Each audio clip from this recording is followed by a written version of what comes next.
Everyone. ఈ రోజు మనం మన కాగ్నిటివ్ కన్సిస్టెన్సీని ఎలా ఇంప్రూవ్ చేయాలో తెలుసుకుందాం. ఇంప్రూవ్ చేయడం అని అంటే మన బిలీఫ్స్, వాల్యూస్ అండ్ యాక్షన్స్ ని ఒకే చోట అలైన్ చేయడం అన్నమాట. అలా చేయడం వల్ల మన self awareness, accountability and psychological flexibility అనేవి కూడా చాలా ఇంప్రూవ్ అవుతాయి. నేను ఫస్ట్ కాగ్నిటివ్ డిజోనెన్స్ గురించి 2 ఎగ్జాంపుల్స్ ఇస్తాను. నెంబర్ 1, మన స్కూల్లో మనకి ఎన్విరాన్మెంట్ ఇంపార్టెన్స్ గురించి చెప్తారు, ఎలా కాపాడాలని చెప్తారు, అన్ని నేర్పిస్తారు. కానీ ఒకవేళ గనక A++ అక్రిడిటేషన్ వచ్చిందంటే మాత్రం క్రాకర్స్ పేలుస్తారు. అంటే వాళ్ళు నేర్పి వాళ్ళే ఫాలో అవ్వట్లేదు. అండ్ ఆల్సో మీ రిలేటివ్ ఆర్ పేరెంట్ మీరందరూ రెస్టారెంట్కి వెళ్ళి తినేటప్పుడు పక్క టేబుల్లో మిగిలిపోయిన ఫుడ్ చూసి ఎలా వేస్ట్ చేస్తున్నారని చెప్పి తిడతారు. అదే వెళ్ళిపోయేటప్పుడు అర్జెన్సీలో పిల్లలు తినకపోతే మాత్రం అక్కడే వదిలేసి రాపోతే పోయింది అని అంటారు. వాళ్ళకే క్లారిటీ ఉండదు. సో ఇవే కాగ్నిటివ్ డిజోనెన్స్ అన్నమాట. దానికి ఎగ్జాక్ట్ ఆపోజిటే కాగ్నిటివ్ కన్సిస్టెన్సీ.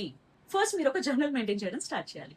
మెయింటైన్ చేశాక దాంట్లో ఫస్ట్ ఏంటి అని అంటే ఎవిడెన్స్ వర్సెస్ స్టోరీ. మీకైనా ప్రతి ఒక్క ఇన్సిడెంట్ ని రాసుకోవాలి, దానికి మీరు ఇచ్చిన ఎక్స్ప్లెనేషన్ ఏంటి అనేది రాసుకోవాలి. అండ్ ఒకవేళ కనుక అవే ఇన్సిడెంట్స్ మళ్ళీ రిపీట్ అవుతూ వస్తుంటే ఆ ఎక్స్క్యూజెస్ లో మీకు ఖచ్చితంగా క్యూస్ కనిపిస్తాయి. ఆ క్యూస్ ని పట్టుకొని మీరు ఎలా ఇంప్రూవ్ చేయొచ్చు అన్న విషయం గురించి ఇంట్రాస్పెక్ట్ చేసుకోవచ్చు. Number 2, values check. మీరు ఫాలో అవ్వాలనుకున్న వాల్యూస్ ని ఒక లిస్ట్ లాగా రాసుకుని ఎవ్రీ డే ఎన్ని వరకు మీరు ఫుల్ఫిల్ చేయగలిగారు అన్న విషయాన్ని మీరు టిక్ చేసుకోవచ్చు.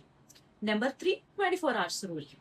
అంటే మీకు ఏ విషయం జరిగినా కూడా అదైన 24 hours తర్వాతే దాని రియాక్షన్ గానీ ఎక్స్ప్లెనేషన్ గానీ మీరు ఇవ్వాల్సి ఉంటుంది అనమాట. 4th one, why ladder. అంటే మీకు బాగా ఎక్కువగా ఇబ్బంది పెట్టే విషయాలని కొన్ని మీరు రాసుకొని బ్యాక్ టు యాక్టివిటీ 1.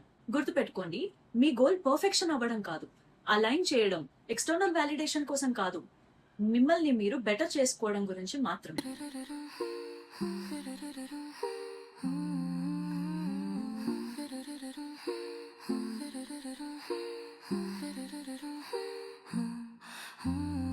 Bye.